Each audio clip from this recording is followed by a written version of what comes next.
A performance worth of a goodbye. 2 goals, 1 assist for Rafa as he said goodbye to Stadio Luz. That and much more in another night, another podcast. Hasta que no estás aquí dentro no sabes la grandeza de este equipo. Quero o Benfica intimidar o adversário. Quero um manto sagrado entrar com vocês em qualquer estádio e assustá-los, pá! É isso que eu quero!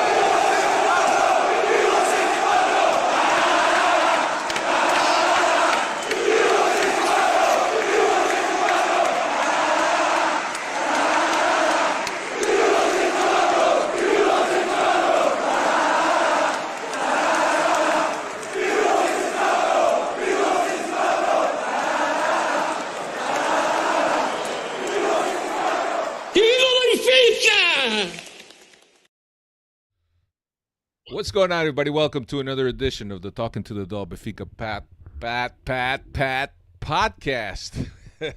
The penultimate episode of this season's podcast. Here we are, episode 528. My name is Alfredo. I'm here, as always, with Cristiano Oliveira. Como é que é, amigo? Tudo bem? Peraí, bro. Sometimes my English escapes me. When you say the penultimate, does that mean that there's actually more podcasts after this one? I just keep messing that up on purpose, just in case you haven't realized. No, today. So No. Wait a second. This is Today would be the penultimate. Today will be the penultimate. So That's what I'm saying. I was right. I know. So I know. I wasn't questioning your English. I was questioning mine.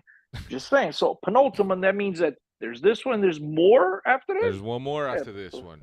Our I infamous mean, end of season Woo. episode, the buy, keep, sell I'm- segment everybody loves so much. I'm glad, bro. There's so much to talk about. You know, exciting times at the start of the luge. Everybody's in a festive mood. Phenomenal. Phenomenal. What's going on, Alfredo? Smash the like button, ladies and gentlemen. That's right. Welcome to all the Freddies. And Thanks for tuning in once again. yeah, and if it's your first time watching this, hit the notification bell so you could be notified when we're on live. I was sitting on the No vos. Não, espera aí, vou te contar uma história. no Vou te vos. contar uma história. I was sitting downstairs on the couch, getting into inside my head for podcast head, and my wife got a notification. He says, "Oh, you got podcast tonight? I just got a notification that you're going live in 30 minutes." So, if you ever want to be Wow. notified that we're coming on live, you know what to do. Hit that little notification bell so you can be notified. Not many more podcasts to go. This one and another one. But Dave de Oliveira, what's happening? What's going on, Alfredo and Cristiano? Good to be back on. Believe.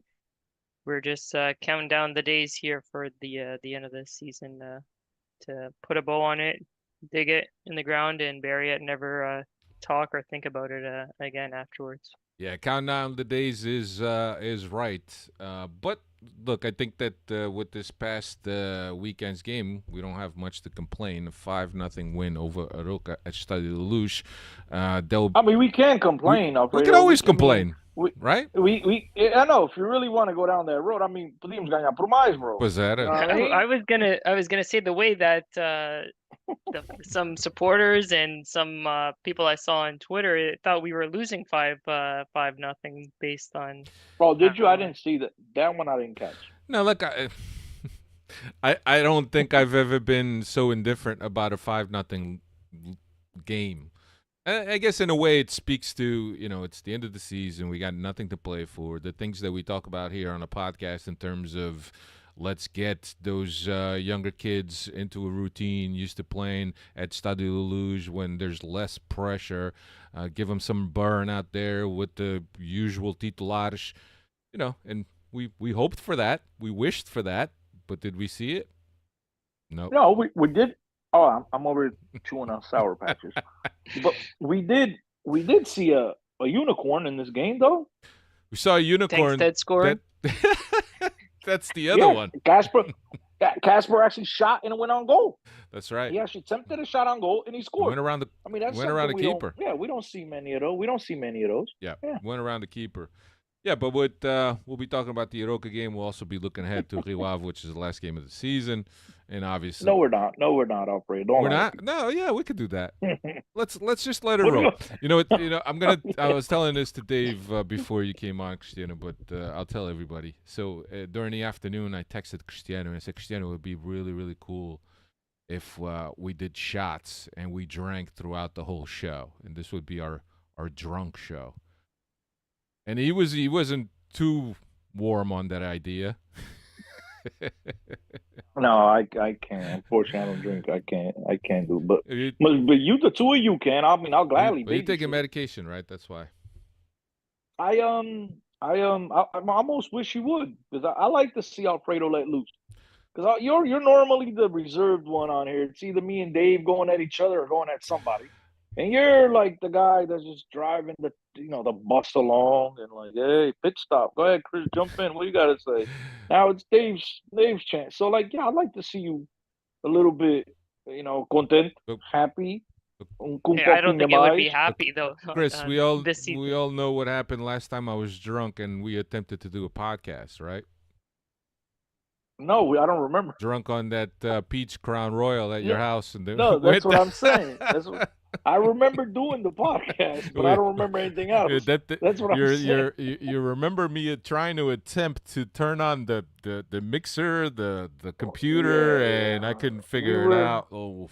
I mean, that was like what, 6 years? That was a long time ago. But yeah, we at least we attempted. I mean, I'll tell you this much: that peach Crown Royals sure did taste good at the time. It did, and it went down. Good. It went down smooth. That by the time I got up, I was like, "Ooh."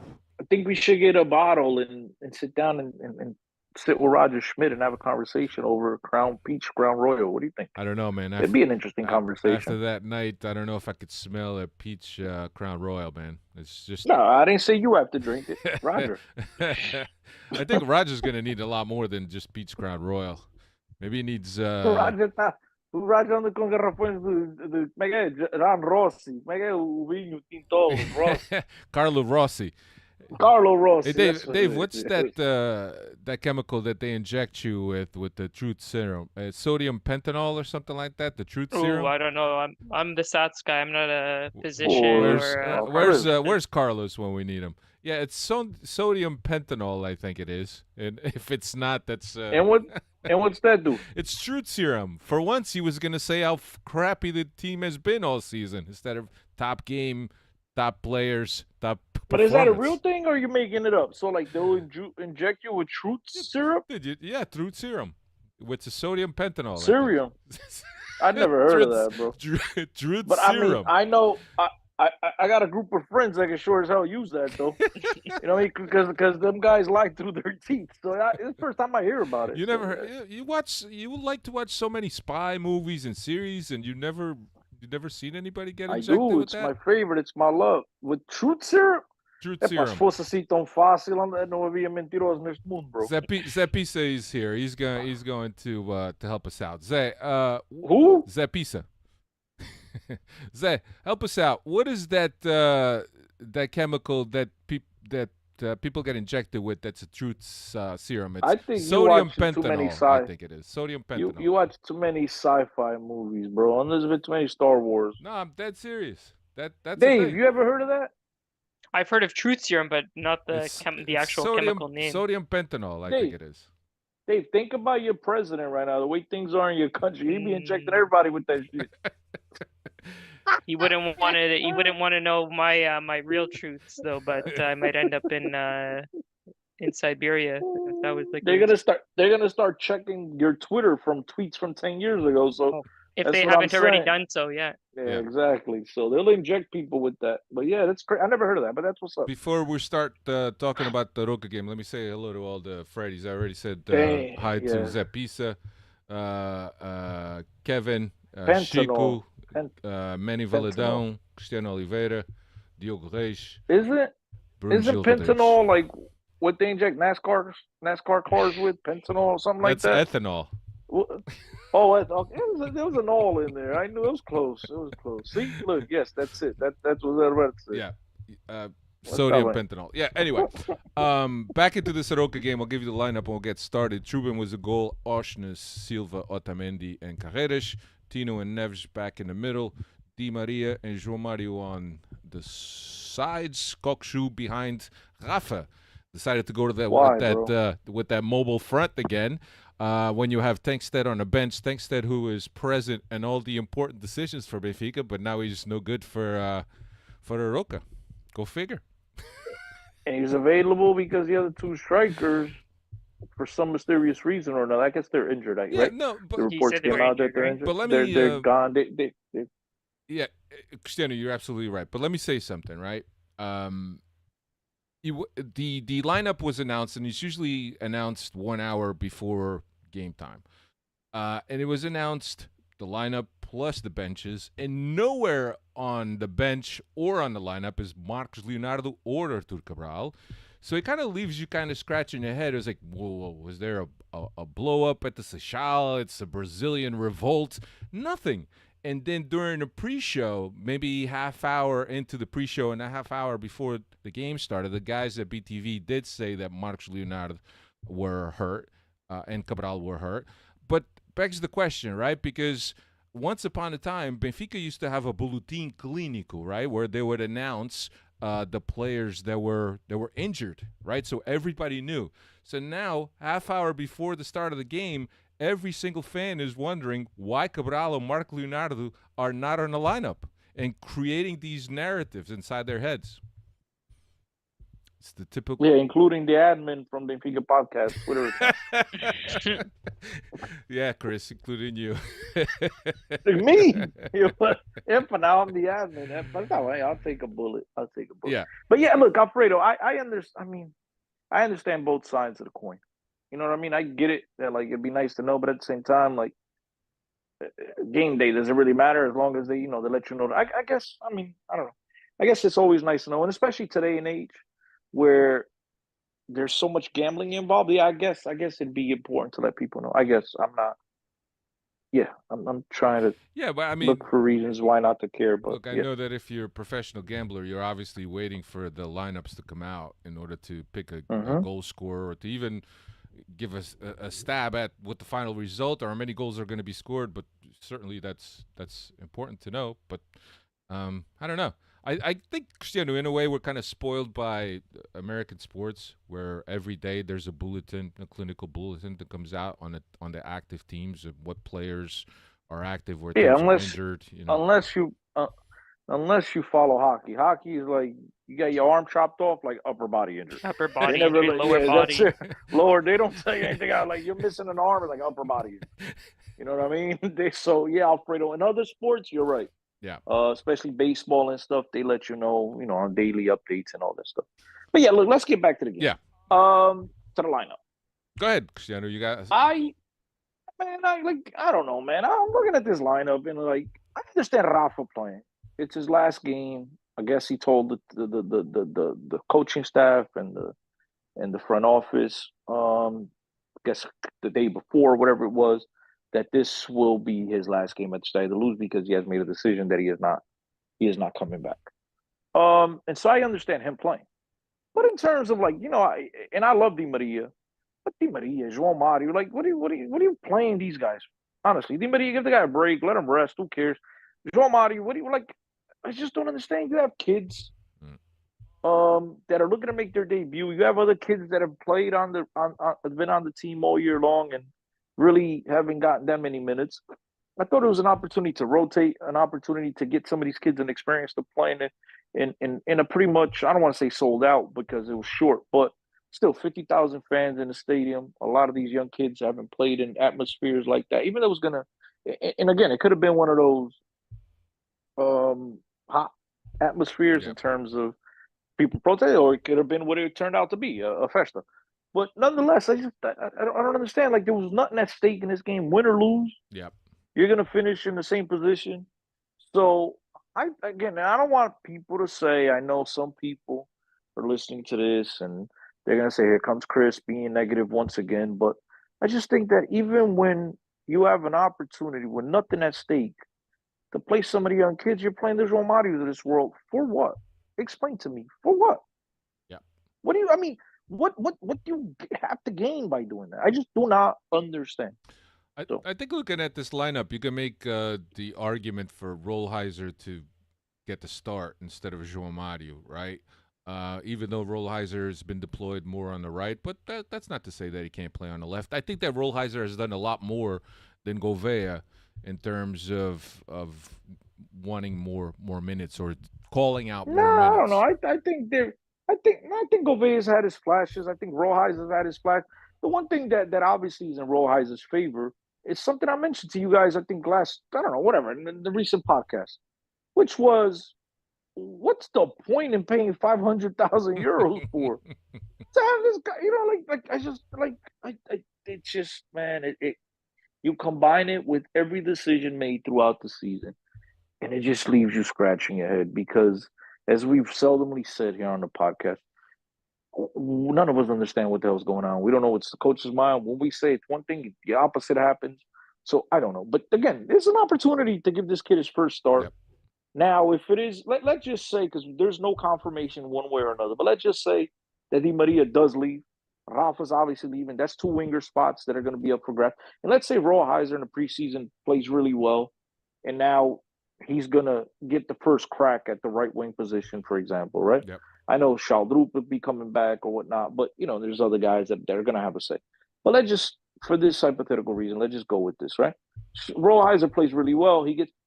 And now the guy's going to be shitting his pants. He didn't get a start at the Blues. You know what I mean? This is an opportunity for him to break the ice. Yep.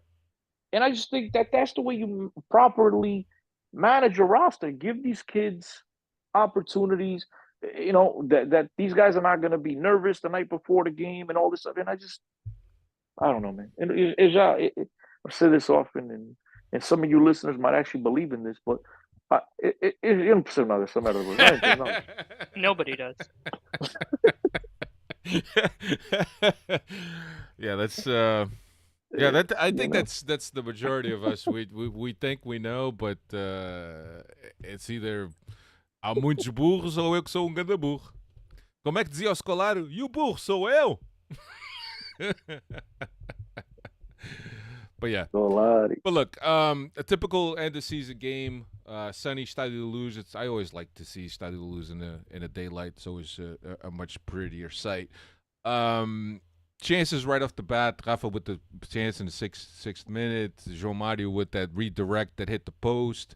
João Neves with his header. But finally in the 25th minute we would get up on a scoreboard.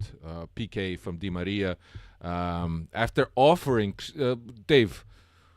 Di Maria took the ball, offered to Rafa because he felt that, go ahead, it's your last game, and look, if we don't create chances and you don't score goals, at least you'll get a half a chance here. And my man just said no.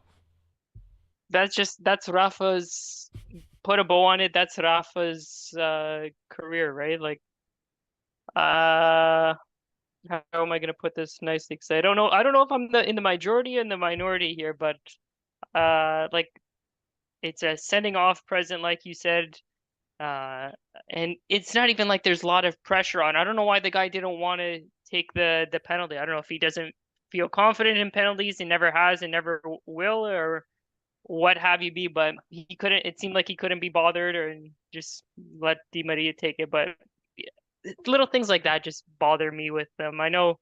I think, like I said, I think I might be in the minority here, and I know he got his flowers on this past week, and for me, it's thank you for your years of service, but time to move on with him. Yeah, but credit to the guy for a quick. I can't believe I'm defending the guy. But credit to Rafa here, right? Credit to Rafa, Dave. And again, we don't know, right? What we saw on Sunday was João Mario, his teammates trying to convince him. Obviously, Di Maria, as Alfredo mentioned, and he still said no. But if the guy has been saying no all along, right? In his last couple of seasons, not taking it, but hey, credit to him for saying, you know what? Fuck it, I haven't taken him. I'm not going to take an easy one here. A lot of guys would have, right?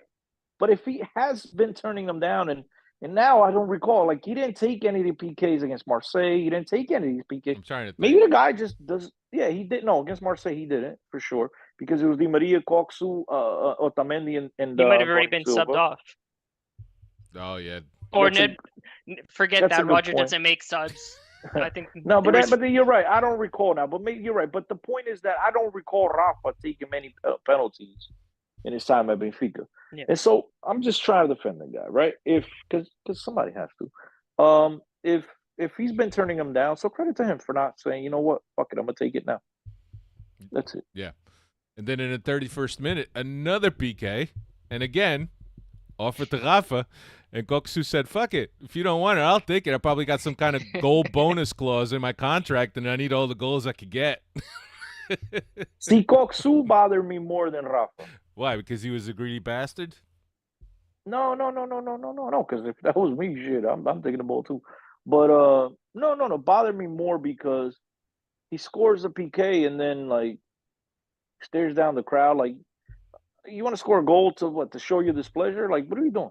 You know what I mean? No. I just, think in his defense, the keeper was now was chirping. We're Oh, Was flopping the chirping script him here, huh? before no, taking the you're shot. right. So You're right, Dave. I remember he seeing the video. he was telling the Oh, goalie that's what it was? to Okay. be quiet. Yeah. That's what happened on that one. I remember catching that.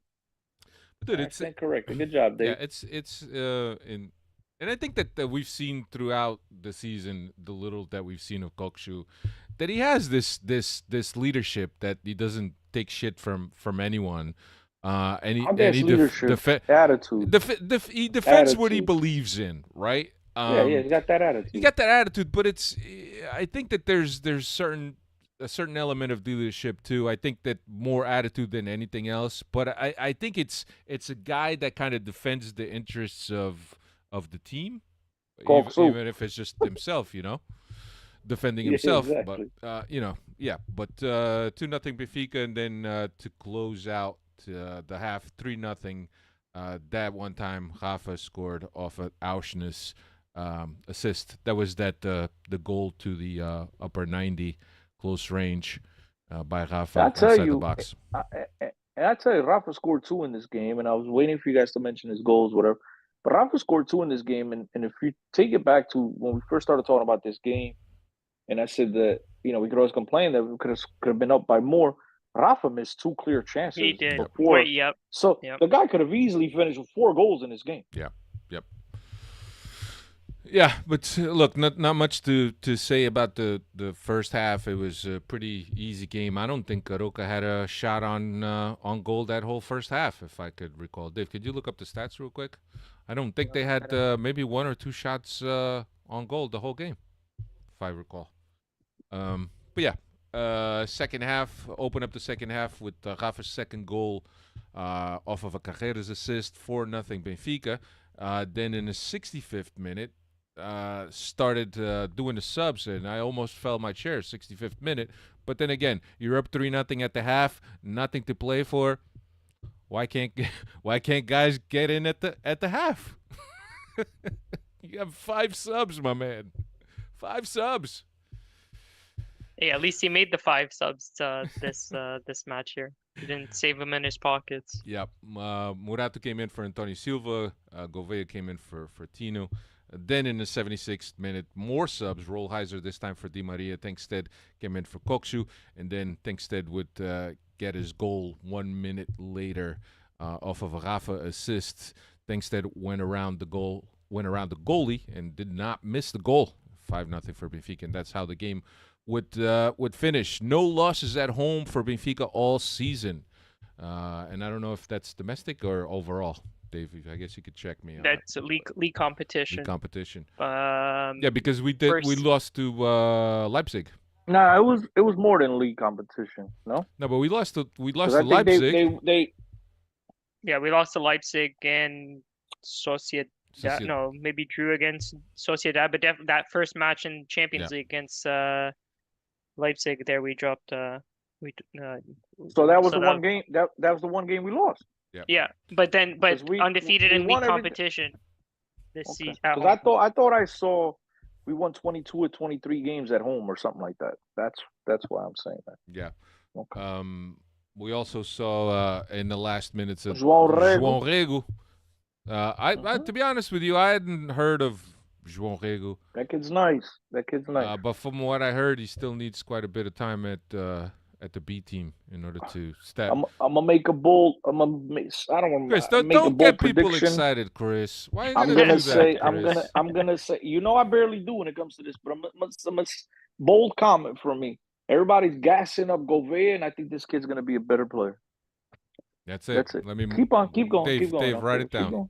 10:04. May 14th. May 14th. Cristiano predicts Rego will. May the 14 be with you.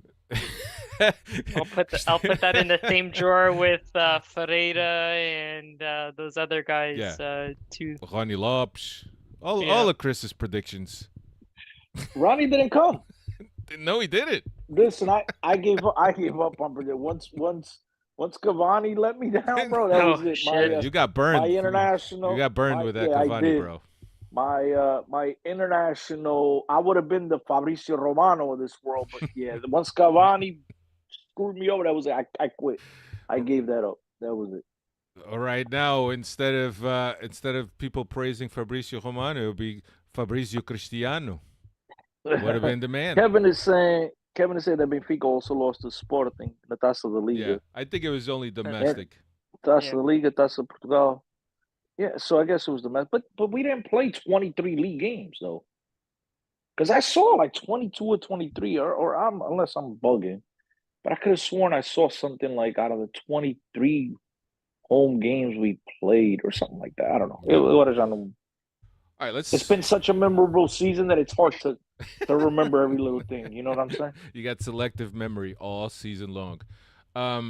Let's talk about Rafa though. Sometimes a polarizing figure, a little bit of an introvert, if you ask me. Not a guy that's too showy, not a man of too many words. I think that Who? Rafa. I think that wasn't a guy that was necessarily a fan favorite or that had a consistent relationship with fans or that was loved throughout. I mean, he was definitely a guy that was capable of the best and capable of the worst, and I think a lot of times it frustrated fans. But I think that there's guys out there that swear by Rafa that he was one of the best players that we've seen in the past 10 years at Benfica.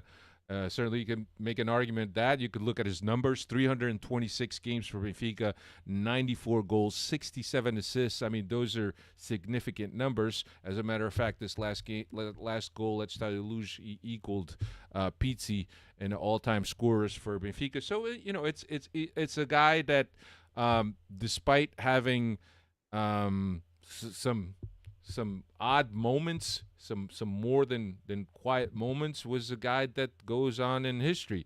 Will he be a guy that is in the Rotunda? His face will be in the Rotunda? I don't think so.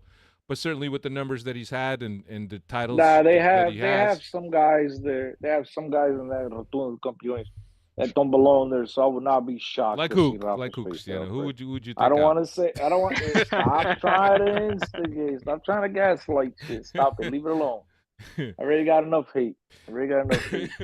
Yeah, but look, I think when you look at Rafa and when I remember Rafa, right, and every time I'll remember Rafa, the only thing that I'll remember Rafa is that long slalom goal from before midfield, scores the goal On a counterattack.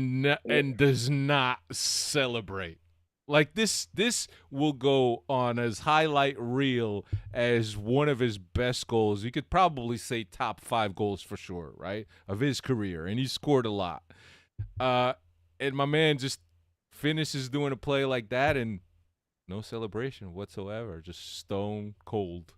And I think that's, in a way, that's how I kind of remember Rafa, a guy that was, like I said, capable of the best, but also a guy that at times you'd scratch your head is like, wait a second, where's this guy coming from? So, but I don't know. Cristiano, you want to say a word about Rafa?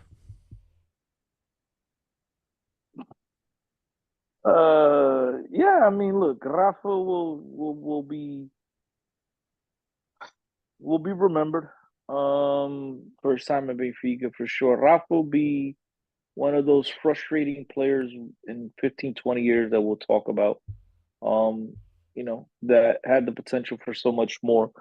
He's won titles at Benfica. He's had fantastic runs, but we're all gonna remember the most inconsistent part of his game, unfortunately for him. It'll be like, like, what's the word I'm looking for? It'll be bittersweet in a way, right? Because we'll be sitting back and saying how yes, he put up 90 whatever goals you mentioned, right? But at the same time, the bitter part is that we all feel like the word I was looking for is unfulfilled. There's so much unfulfilled promise from this player that yes, he had his moments, but we feel like he could have still done better. Yeah. What about you, Dave? How do you remember Rafa? I think You got one Cristiano of just his hit jerseys? on the head. No, I don't have Rafa's jersey, thank Nah, God. they've got real legends, Yeah, Fedovic and stuff it's a like that. Federic, yeah. No, unfilled potential, unfilled promise. Um, and it's just like a guy that never really showed. He may have, or I'm not. I don't want to necessarily question his ability to care, but he just never really showed that he was always giving it his all. He always, like Alfredo said, he's always had that stone cold face, and um, when he was hot. But man, those 3 4 month spells where he'd go goalless and just would look like a shadow of himself. I think unfortunately that's how I'm gonna remember Rafa by, not so much when he was hot, because more than not, as soon as you knew that hot streak was coming, you knew around the corner the cold spell was not too far away either. So thank you for his years of service, but like Yeah. I said, time to Yeah, move on. I think the thing we most repeated here on this podcast over the years about a guy like Rafa, not a guy like Rafa, about Rafa, I should say more specifically, was that when Rafa was on, he was the best player in Portugal, or was right there in the conversation as the best player in Portugal. But then those 2 months will be short lived, and then that was it. Like the guy would just disappear. He did it this year too, where he didn't score a goal for I don't know since I don't know October. I don't know. The guy went months without scoring goals. Yeah. But when he was on, Yeah. he was unplayable. And Benfica was obviously putting up wins and putting up points and demolishing teams. But then he just completely disappeared off the face of the earth. So Yeah. yeah, look, You, it's in a you way, know, in a way. Go ahead, dude. no, you know what? I was sorry, Christian. I was just gonna say, guys like him and PT, they almost kind of overstayed their welcome, right? If they were able to move on right after their career years in goal scored, or just having a career year, and we moved on from him, we could have just left it on a high. Instead, I feel like the both of those guys that just come to mind, where they almost overstayed the welcome. And what's the saying? You either die a hero or you live long enough to see yourself become the villain. And I feel like that's what happened with Rafa and PT as well. Here's the thing, Dave. Did they overstay their welcome, or the accurate or falsely the false rumors of these guys being coach killers and being divas in the locker room, was that really what tarnished their reputation? Was it that, or like you Could said, could definitely be overstaying? both, right? Because I I, whether th- I there's think truth or there, I guess we'll never know because we weren't inside those eh, locker rooms. But I don't know. I'd like to think there's something there with that group I of players. I think that those reputations is really what made them, in your words, right, overstay their welcome. Yeah. You Because of those reputations. Because if it were, you'd be happy that these guys were around. But then you just see coach after coach, right? And then you see this guy, as Alfredo said, score a fucking golazo and not smile. And then you'd see his like even in this game, he gets subbed off, and Alfredo hasn't mentioned this yet. But he gets subbed off, and then he gets up from the bench, and he's throwing, I guess, telling it's the the, it's the the most super that I don't know, it's the most like emotional I've clap seen him. support. Yeah, the guy's asking for applause, Let me which is like, yeah, let me read a comment here by Diogo Reis, which I think it hits the nail right on the head. He says it's hard to like a guy who never showed he liked you back, and I think that's a perfect representation of Rafa in terms of the relationship that he had with the fans. well, Um, isn't there a rumor that he's not that Benfiquista? he's a Sportingista. Yeah, that's what Wouldn't I heard surprise me. too. Let me read a couple more Yeah, things here about Rafa. Diogo Reis also say Rafa's 5 goals in his first 2 seasons consist Rafa has 5 goals in his first 2 seasons, consistently the most inconsistent player I've seen at Benfica. Chico Marcelin says, when we look back, will be an agridos feeling similar to Pizzi. Important player, but not loved. Kevin says, yet both were vital to championships. Yeah, completely agreed.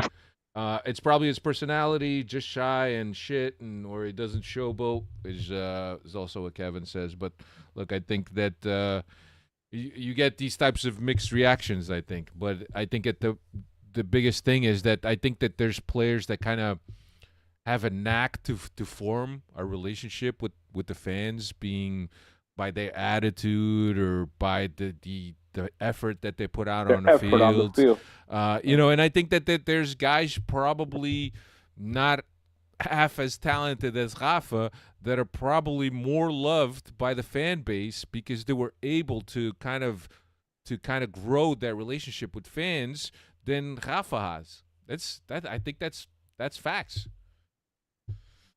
So, but look, thank you for your service. I think that and Dave, I don't know if I subscribe to overstay is welcome. I think the timing is right, and when you think at 8 years, it's 2 contracts of 4.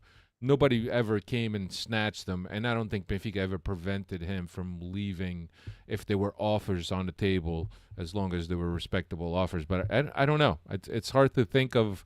I'm looking back at all the years, and I can't think of ever a rumor that Rafa was going to go somewhere. No, there were rumors, but the rumor also was that he did not want to leave Portugal. So if he leaves Portugal now, we'll obviously look back at that and say it was BS. But if he stays in Portugal, we'll be like, oh, okay, there's But apparently that was the word around the barn. No, but that he did not want to leave. yeah, he didn't want to leave Portugal. That was yeah. I don't know. I think that if there's somebody that comes knocking with the right opportunity, and if it's a league above the Portuguese league, I don't think that he's turning away from it. But If it's a Turkish league or Greece or whatever. But if you're gonna go make 4 mil, right? And you're making 2.5, living in Lisbon, around your people. Like some guys are just content with that. Alfred, Yeah. I don't know. Again, like you guys said, he's an introvert, look like a shy guy. I don't know. I don't know the guy person. I remember when I was with Benfica, I spoke to him actually. The most I spoke to Rafa was explaining to him how the American football rules and player, because I remember at practice it was like 110 players for the University of Pittsburgh on the field, and he was like, "What the hell?" These guys were shocked because these guys, the football players are ginormous and with the pads on, and they just sat there like frozen, looking at these guys. And that's the most I spoke to. Besides that, you see him with his friends, but nobody else. Like you never saw that side of Rafa, that he was very outgoing. So we don't know, man. We could look back at all this one day and just say, look, you surely missed, as I mentioned, I think I said back in November or December, I remember I coming on a podcast and saying to both of you guys, say what you want, Rafa's infuriated, Rafa's this, Rafa's that. But you have to re-sign this guy because Rafa is, with Di Maria being as good as he was at certain points of the season, and whomever else you want to say, João Neves, obviously different player, different position on the field, right? But Rafa is still the guy with his speed. He's the most dangerous guy on the field. Stretch the field for Benfica, and it helped in terms of Rogers' system and everything. The quick passing and attacking style mentality. And I thought, yes, as infuriating as he is, and I remember arguing with Hugo about this. Like I felt like you almost were forced to re-sign this guy because he's still very dangerous. And I believe we had a conversation here, right? We're talking about how speed is the first thing to go, Yeah. whatever. So yeah, I mean, I just look. Maybe we'll sit here and I will sit here and be talking about like another. What's his name? The left back that left the Leverkusen. Grimaldo. Yeah, maybe we'll be sitting back, and if this coaching staff, this DSL doesn't do a good job of replacing them or good signings, whatever, we'll be sitting here next year missing a guy like Rafa. Yeah. We'll see. I hope that's not the case. Oh, yeah. But yeah, to me, at the end of the day, very unfulfilled. I feel like unfinished business for Rafa. Yeah, it could have been better. Look, I remember us having conversations during the season at moments that Benfica wasn't doing that well, and he was the only guy that had some flashes of danger and of brilliance when he was on, as you mentioned. And it was like, how can Benfica get rid of this guy? Because this is the only guy that could create danger, that has one-on-one skills, that could take people on. And at times, that's what we thought about Rafa during the season. And then there were other times it's like, what the fuck is Rafa doing playing 90 minutes? Or he deserves some bench time. So it's just up and down roller coaster of season, like it always is for Rafa. He didn't have any one-on-one ability. What he had was speed. But listen, Sheikh Marcelino asked a very good question. You want to read it? If you had to choose one player to stay and another player to go between Di Maria and Rafa, who would you choose? That's Di Maria hands down, bro. Come on. That's not for me. That's not even a question. Well, I have a question for. Can't answer a question with a question, Cristiano. Yeah, that's the cardinal rule. It's my show. I do what I want. But is it when you say stay for what? For 1 year or for 3 years? Why you gotta get semantics? Semantics. Because you have to. You have to ask. It's one more season. For one more year. One more season. One more season, Di Maria, without a doubt. 3 years, Rafa. Yeah, I'm on the Di Maria boat too, and I understand why the length of contract makes a difference, because I don't know if we could get another year like we got out of Di Maria. Played the most games he's ever played in one season at Benfica. I think I read that, and I think that's accurate. How do you go? Now, he has a chance if they go to the Copa America finals. He got a chance to play like 64 games or 65 games, something along those lines. Insane. But again, I think Di Maria could be very useful and very, productive if managed properly, like we all anticipated he was going to be this year. Didn't. But he wasn't. But he's still productive. Yeah, some games he dragged ass, but he scored 15 goals, whatever, and this and that. I mean, the guy was productive. I think the games that he dragged ass was because he wasn't being managed properly. Because if he's kept fresh, right, and he's able to still maintain that rhythm where if he sits one game or if he just comes in 45 minutes every now and again when he doesn't start, is he now better managed throughout the season? Is he going to be a guy that gives us more? And I think that we're hoping that Di Maria was going to be properly managed because of his age, because of national team duty. But he wasn't. But at the end of the day, I don't think you could look at Di Maria's year and say that it was a negative year. I thought it was a positive year for Benfica. I thought that he contributed in very crucial moments, despite us not winning anything. So. Agree. One last question about Rafa, and I'll start with you, Dave. Prediction on where he lands. I've already seen in the chat about Sporting. I think he ends up in Saudi Arabia, goes to get his bag. But if that's true, he doesn't want to leave Portugal, then makes sense that he goes across town, but he's trying to make that bag. I wouldn't surprise if he ends up in Saudi Arabia, because he's got that. Again, I don't want to drag the guy. Maybe that's just his personality, but he seems like he's got that I don't give a shit attitude. So goes to Saudi Arabia and gets his money. Yeah, Chris. So if he goes to Qatar, then you're wrong, Dave. No, let's just say Middle East. Area. I know. I'm Chris, joking. I know. That's does he go? Does he return home to the Pedreira? No. He's not doing that. He's not there yet. Then I can tell you he's not. He's not doing that. No, because he wants, as Dave said, he wants his bag. Either that or he hates his time at Benfica because he's asking for a lot of money. So it's one or the other. He wants money because if it wasn't about money, he would have resigned at Benfica. But he was asking for a whole lot of money.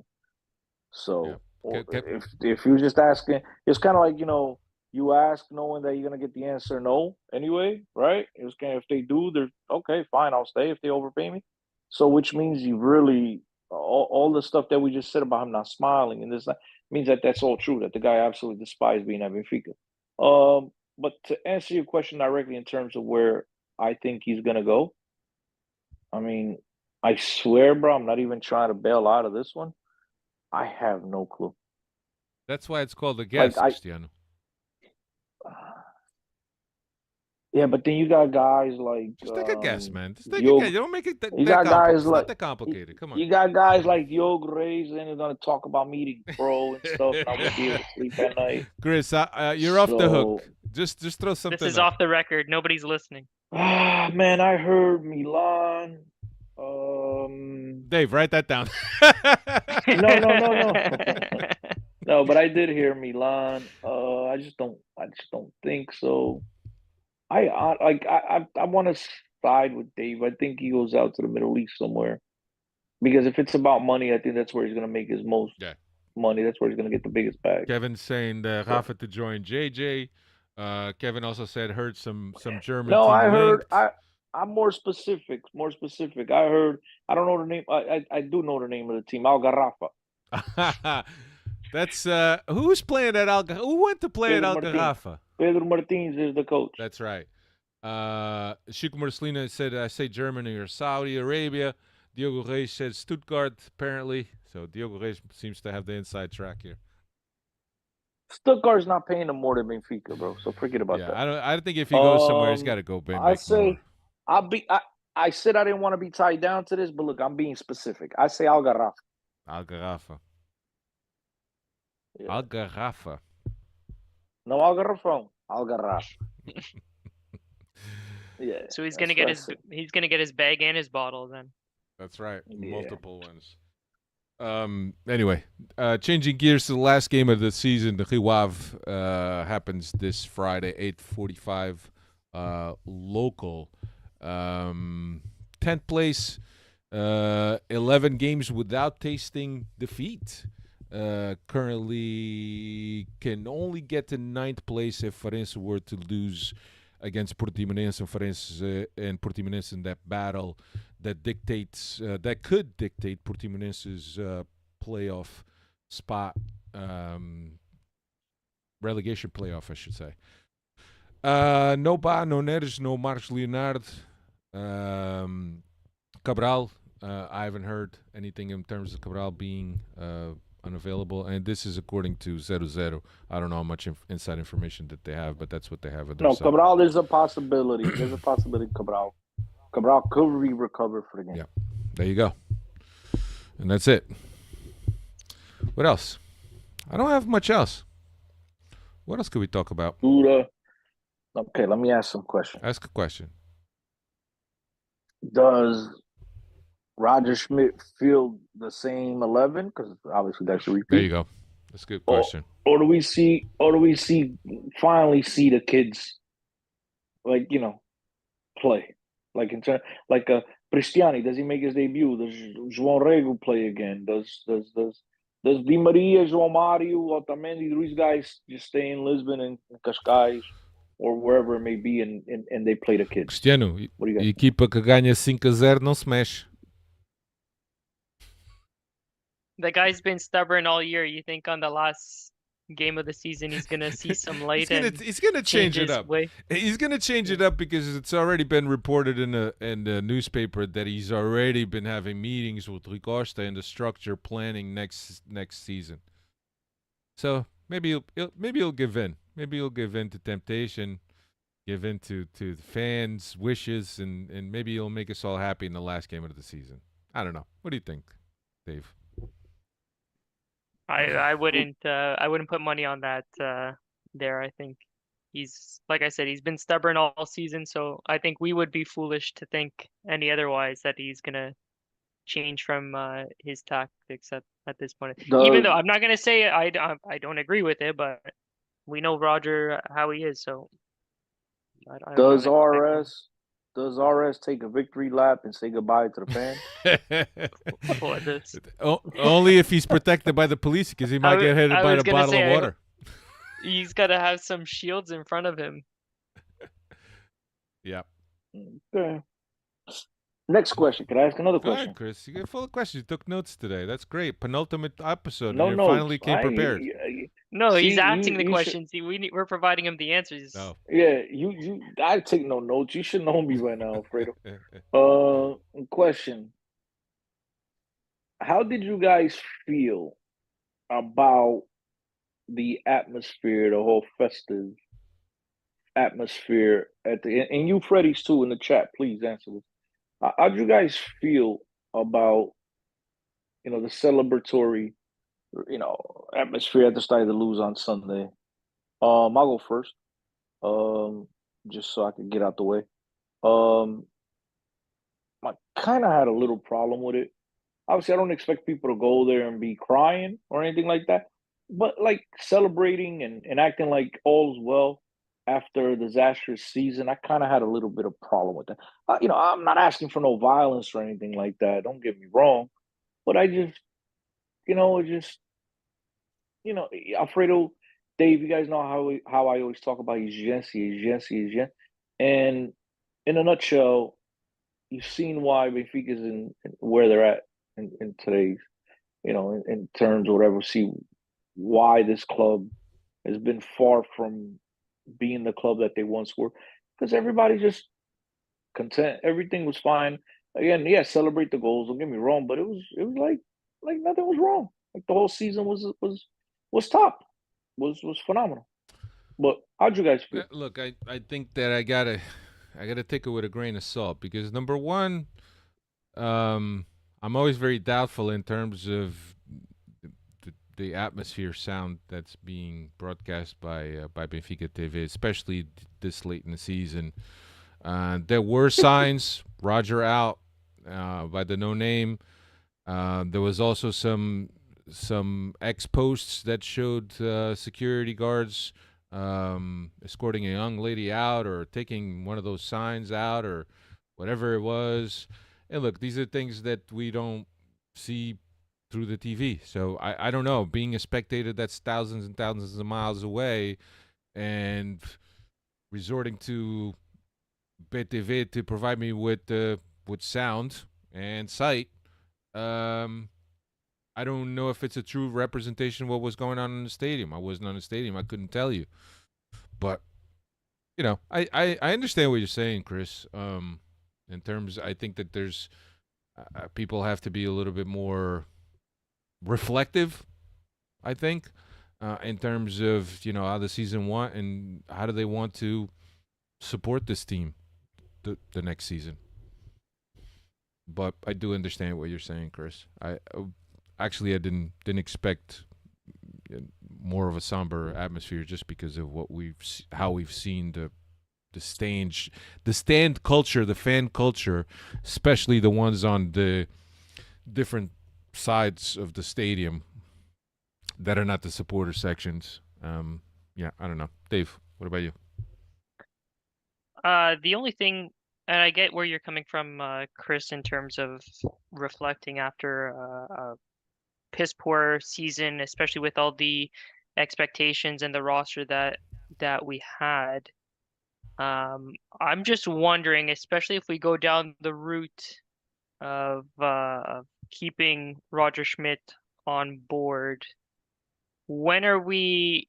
What is it going to take? Because we can't have another full season like this. I know this last stretch, let's say the last quarter of the season where things fell off the wagon here, but this can't continue for a full season. So is there going to have to be, if Rui Costa comes out tomorrow or at the end of the season and says, "Listen, I'm sticking with Roger. He's our guy."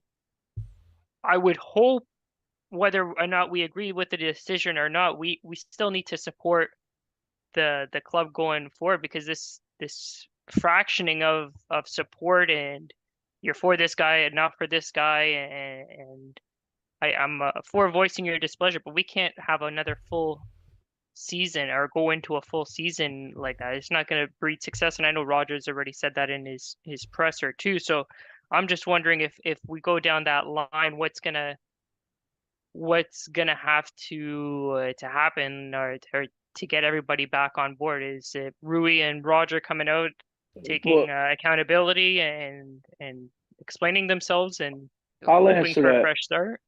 I'll answer that in a second. But I think Dave, you might have taken my question when I said that I expected a little bit of like Alfredo said, somber crowd.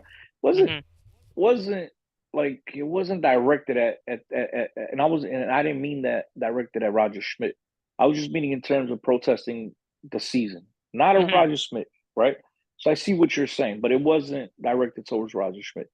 But to answer your question, I think if Rui Costa does come out and he says it's the guy, I think we're all going to support, right? We have no choice. But I think that there will be a fraction of fans that the first bad result, this is going to pop up right away, and then it's just going to be an ongoing Yeah, battle back ticking and forth. ticking time bomb. Yeah, it'll just because I don't see how they're just gonna get over it from one day to the next. I mean, I could see how they get over it, which is from the club just demolishing everything in front of them, right? But like I said, the first bad result, there will be boos and there will be people voicing their displeasure. Yeah. Kevin is asking what's everyone's take on the fans throwing flares on the pitch. I think that they have no place on the pitch. If you want to light them up in the stands and create a nice effect, nice light effect, I'm all for it. But I think that interrupting the game, I think that it's something that shouldn't be done. But I'm not completely against flares. I think they just need to be used responsibly and in a manner that adds to the spectacle. Throwing them on a field takes away from the spectacle, in my opinion. So, Red Baron, I'm with you. I believe you will get another year also. I think that every week that goes by, I grow more confident that he's here for another year.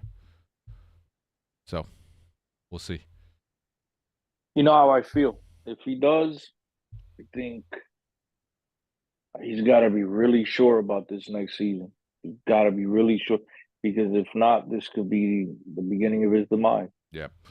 Yeah, Chico Marcelino is saying if Roger stays, he will be out by October for the Sun Styles, and the season will be done. Well, that's the biggest thing, right? Because that's the biggest decision in Rui Costa's, in front of Rui Costa's face right now, is that it's a decision that's going to impact in a way that people are going to judge him come April and the elections. So does he stick with Roger Schmidt? Allows him to continue. Things fall apart. You bring a new coach. There's no guaranteeing that a new coach is going to come and going to turn things around. And if you got a significant deficit and you got a Sporting that's again in the same consistent level, it's going to be very difficult. And then come April, then what? Look at the choice that Rui Costa made at the beginning of the season. And look, it could also turn into the best season that Roger Schmidt has ever had at Benfica, and everything will go well, and we'll forget about the statuts, and we'll forget about the audits, and we'll forget about the emails, and we'll forget about everything because everybody's happy when Benfica wins. With style. Anyway, let's get out of here, man. Right in time for Pema Media also. Cristiano, you got any more questions? I do, but let's get out. Let's get out. We'll save them from next week. Next week we'll be back. We'll have our buy, keep, sell, loan segment, and it'll be fun. And I will be here. Dave won't be here, but he's going to phone in his answers. So we also have Dave's contribution. Thank you to all the Freddies that kept this company in the chat. Good conversation. All the guys that were watching us but didn't have a device that they could type on the chat. All good, man. We appreciate you all. Thanks to all the people who are going to listen to us later. Thank you very much. See you again next week. Later.